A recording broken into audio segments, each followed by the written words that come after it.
अध आर्द्रानक्षत्रसूक्तम्। आर्द्रया रुद्रप्रदमानयेति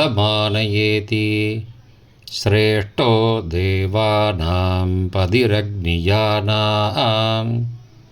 नक्षत्रमस्य हविषा विदेम मानप्रजागुं रीरिषन्मोदवीरान्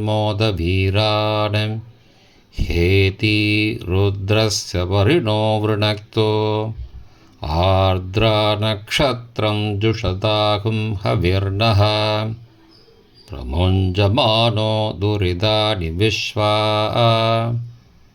अभागसगुं सन्नुदधामरादिं रुद्राय स्वाहार्द्रायै स्वाहा पिन्वमानायै स्वाहा पशुभ्यः स्वाहा आर्द्रानक्षत्रदेवतायै रुद्राय नमः।